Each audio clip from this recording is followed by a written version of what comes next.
Welcome to एग्जामेंटो के YouTube channel पे आपका स्वागत है।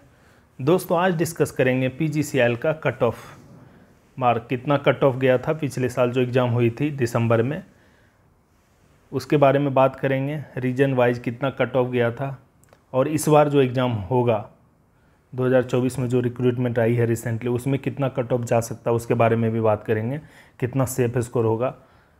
इससे पहले आप लोग से रिक्वेस्ट है कि आप लोग मेरे इस यूट्यूब चैनल को सब्सक्राइब कर लीजिए, लाइक कर दीजिए और अपने दोस्त को भी शेयर कीजिए ताकि पावर ग्रिड से रिलेटेड जो भी इन्फॉर्मेशन मैं शेयर करता हूं आपको टाइम टू टाइम मिलता रहे।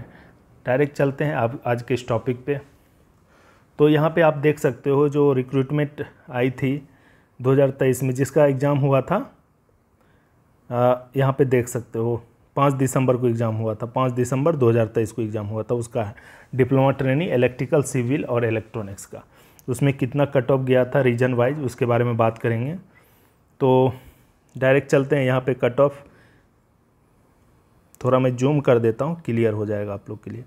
हाँ, अब जैसे NR1 रीजन की मैं बात करूँ इलेक्ट्रिकल की, ठीक है। इलेक्ट्रिकल में अनरिजर्व का आप देख सकते हो 77.79, मतलब 77.79 मतलब 170 में 170 का लगभग 77.79% जो भी होगा तो लगभग कितना होगा 131 के आसपास होगा, मतलब 130 प्लस के मार्क। तो 130 प्लस मार्क जिसको आया होगा उसका सिलेक्शन हुआ होगा, ठीक है। OBC का देखो 77, उसी तरह SC का देख लो, ST का 68। तो ये परसेंटेज में 170 मार्क में इतना परसेंटेज आया, ठीक है। तो लगभग 130 जनरल का, 130 प्लस जनरल का कट ऑफ गया, ठीक है। OBC का भी लगभग इतना ही गया। तो इस किसका है NR1 रीजन का। सिविल की अगर मैं बात करूं, सिविल का आप देख सकते हो अनरिजर्व का लगभग 75% गया था, ठीक है। OBC का 74% लगभग। तो लगभग OBC और अनरिजर्व कैटेगरी दोनों आसपास ही कट ऑफ है। SC और EWS का भी आसपास ही है। NR2 रीजन की अगर मैं बात करूं, NR2 रीजन में आप कट ऑफ देख सकते हो अनरिजर्व का लगभग 76% है, OBC का लगभग 74% है, उसके बाद SC का लगभग 68% है, EWS का लगभग 74% है। अगर मैं सिविल की बात करूं नॉर्दर्न रीजन 2 में, तो सिविल का अनरिजर्व का लगभग 67% है, SC का 60% है और PW का 46% है लगभग।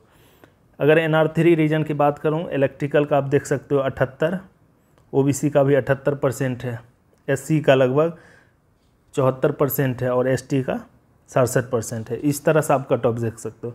जो कट ऑफ गया था पिछले साल जो कि दिसंबर में एग्ज़ाम हुई थी, जिसका रिजल्ट इसी साल आया था, तो उसमें जो कट ऑफ था आप देख सकते हो कि जो भी रीजन है, अभी 3 रीजन की अगर मैं बात करूँ NR1, NR2, NR3, जनरल के लिए 75% से ऊपर गया, ठीक है। 75, 76, 77 ऐसे।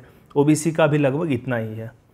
उसी तरह ईस्टर्न रीजन 1 का आप देख सकते हो, इसका तो ईस्टर्न रीजन 1 का और ज़्यादा गया, इसका तो 78 प्लस मतलब लगभग 79% गया था, ठीक है।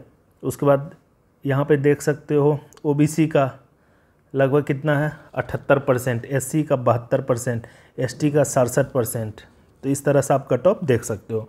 सिविल का आप देख लो, सिविल इंजीनियर का 77.353, OBC लगभग 76%। रीजन ईस्टर्न रीजन 2 की अगर मैं बात करूं तो ईस्टर्न रीजन 2 का भी 78.231।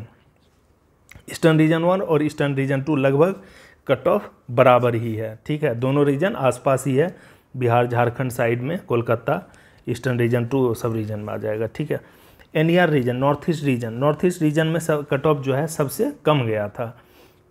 जो एग्ज़ाम हुई थी उसमें cut off north east reason का सबसे कम गया था 70%, ठीक है। आप देख सकते हो OBC में, OBC का जो भी सीट था occupied by OBC PWD candidate था, उसको OBC के बराबर मार्क आ गया था। SC का आप देख सकते हो 65.294, EWS का 68। तो इस तरह से आप देख सकते हो NER रीजन में। सिविल का आप देख सकते हो 66.176। उसके बाद इलेक्ट्रॉनिक्स एंड कम्युनिकेशन का आप देख सकते हो अनरिजर्व का 52%। तो इस तरह से गया। SR1 रीजन में भी लगभग 76%, 75%। तो आप देख रहे हो जो कट ऑफ है वो सब 75% से ऊपर है, ठीक है। SR1 हो या WR रीजन का भी आप देख सकते हो 75%, OBC का 75%, सिविल का वो कितना है लगभग 67%। वेस्टर्न रीजन 2 की बात करूँ तो ये लगभग 74% है इलेक्ट्रिकल की, OBC की लगभग 73%। अगर मैं बात करूँ उड़ीसा प्रोजेक्ट की, यहाँ पे देख सकते हो उड़ीसा प्रोजेक्ट में कितना है, लगभग 75% है यहाँ पे। और SC की बात करूँ 67% है। इसी तरह आप देख सकते हो सबका कट ऑफ कितना है। अब corporate centre CC, corporate centre में जो इलेक्ट्रिकल का था उसका लगभग 76% है। OBC का सीट PWD वाले कैंडिडेट ले लिए, ठीक है। SC का लगभग 67%, EWS लगभग 73% है। और सिविल इंजीनियरिंग का CC में कितना है 70%, मतलब अनरिजर्व और OBC दोनों का मार्क परसेंटेज में सेम ही था, ठीक है। तो ये है आपका परसेंटेज मार्क। तो आप देख सकते हो कि जो भी रीजन है, जो भी कोई भी रीजन हो उसका कितना जा रहा है, जो सिलेक्शन होने का चांस जो भी है, जिसको लगभग 75% से ज़्यादा आया, ठीक है।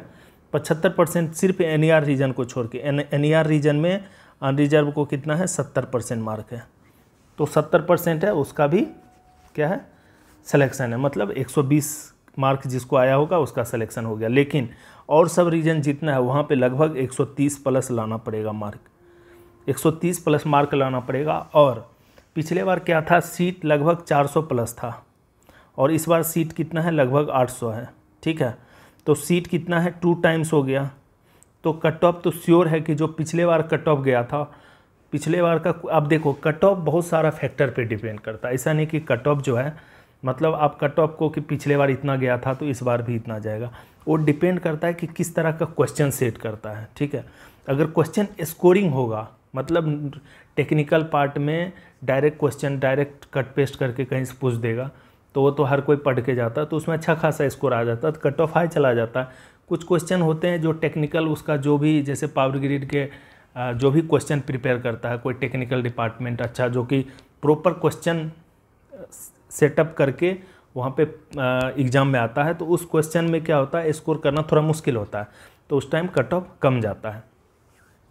तो कट ऑफ का जो है, और इस बार क्या है कि आपका सीट भी डबल है पिछले साल की तुलना में, तो इस बार जो क्या होगा कट ऑफ पिछले साल जो भी था उससे कम ही रहेगा। लेकिन फिर भी आप ऐसा मान के चलो कि अगर आपके लिए सेफ स्कोर जो है 130 प्लस का आप टारगेट लेके चलो, 130 प्लस का अगर आपके पास टारगेट है तो आप मतलब इस एग्ज़ाम में श्योर हैं कि आपका सिलेक्शन हो जाएगा। अब देखो 130 प्लस स्कोर कैसे आएगा, इसके ऊपर वीडियो बनाएंगे, लेकिन यहाँ पे मैं एक शॉर्टकट बता देता हूँ। देखो 130 प्लस नंबर आपको कैसे आएगा। इतना नंबर आपको भी पता है कि 170 क्वेश्चंस रहेंगे, ठीक है। उसमें से आपको 120 टेक्निकल से रहेगा और कितना 50 नॉन टेक से रहेगा।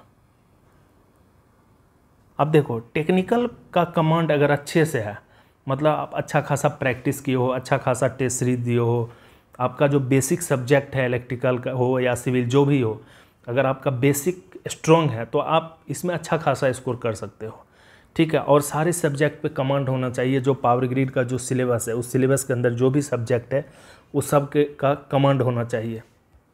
अगर आपका कमांड है, पूरे सिलेबस को आप थ्रोली जानते हो, तो आप अच्छा खासा स्कोर कर सकते हो। तो अगर इसमें सपोज करो कि जिसका टेक्निकल अच्छा है तो 120 क्वेश्चन में आप कम से कम तो 90 क्वेश्चन मतलब 90 मार्क ला सकते हो यहाँ से, और नॉन टेक से 50 में से कम, क्योंकि देखो इंग्लिश यहाँ पे रीजनिंग और मैथ जो रहता है वहाँ पे हाई स्कोरिंग है, आराम से सब क्वेश्चन आप बना सकते हो। अगर आप अच्छा प्रैक्टिस किए हो, CGL वगैरह क्वेश्चन पेपर बनाए हो, मैथ का कुछ प्रैक्टिस मैं भी करवाऊँगा, कुछ सेलेक्टेड क्वेश्चंस जो अच्छा क्वेश्चंस है जो पावर ग्रिड में आते हैं रिपीटेडली वो सब, तो वहाँ से आप अच्छा स्कोर कर सकते हो। तो आपको नॉन टेक में टारगेट लेके चलना है कि 40 प्लस का, ठीक है, 40 प्लस टारगेट आपको लेके चलना है। तो यहाँ पे देखो 90 प्लस 40 कितना हो जाएगा 130। 130 नंबर अगर आ गया आपका निगेटिव कट उठ के, तो समझिए आपका सिलेक्शन 100% हो जाएगा। और कभी कभी क्या होता है किसी भी कैंडिडेट का टेक्निकल पार्ट अच्छा होता है, नॉन टेक खराब होता है। तो यहाँ पावर ग्रिड में ऐसा रूल नहीं है। पावर ग्रिड में ऐसा है कि आपको दोनों में अच्छा करना पड़ेगा, और ऐसा भी नहीं है कि जिसका टेक्निकल अच्छा 120 में 120 कर लेगा, ऐसा भी नहीं है। मतलब आपका टेक्निकल खूब अच्छा तो आप आराम से 105 से लेके 110 के बीच तक कर सकते हो, लेकिन फिर भी आपको नॉन टेक में कम से कम 20 से 25 नंबर तो लाना ही पड़ेगा अगर आपको सिलेक्शन लेना। आप समझ रहे हो? तो इसलिए आप दोनों को वेटेज दो। दोनों को वेटेज देने के बाद क्या होगा कि आपका मतलब अगर सपोज करो कि टेक्निकल में कुछ अगर कम नंबर भी आ रहे हैं, 90 की जगह मुझे अगर मान के चलो 88 आ गया, 87 आ गया, तो यहाँ हम ट्राई करेंगे 43 आने का। अब अगर किसी को टेक्निकल अच्छा है, यहाँ पे हम टेक्निकल में 100 ले आए, नॉन टेक में कम से कम 30 नंबर तो ला ही सकते हैं।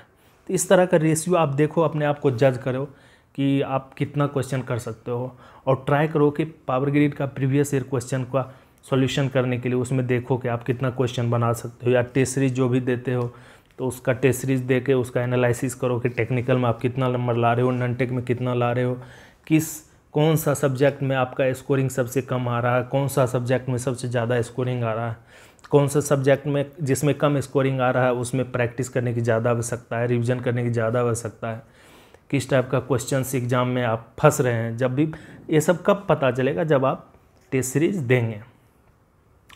तो मेरे अनुसार जो है सेफ स्कोर जो है इस बार 130 प्लस, अगर अनरिजर्व से हो, ओबीसी से हो या ईडब्ल्यूएस हो, आपके लिए 130 प्लस सेफ स्कोर। अगर इतना टारगेट आप लेके चल रहे हो और सीरीज में इतना, टेस्ट सीरीज में अगर इतना आ रहा है स्कोर, तो आप समझो कि आप एग्ज़ाम में इतना नंबर ला सकते हो, और बहुत ही बेनिफिशियल भी होगा आप लोग के लिए। और एससी एसटी के लिए, एससी के लिए लगभग 120 प्लस और एसटी के लिए लगभग 115 प्लस, इतना रहेगा जो कट ऑफ रहेगा। जो मेरा मानना है इतना ही कट ऑफ जाएगा, इससे ज़्यादा नहीं जाएगा, क्योंकि इस बार नंबर ऑफ़ सीट भी ज़्यादा है। हो सकता है कि इससे कट ऑफ कम ही रहे, लेकिन इससे ज़्यादा नहीं जाएगा। तो थैंक्स फॉर वॉचिंग।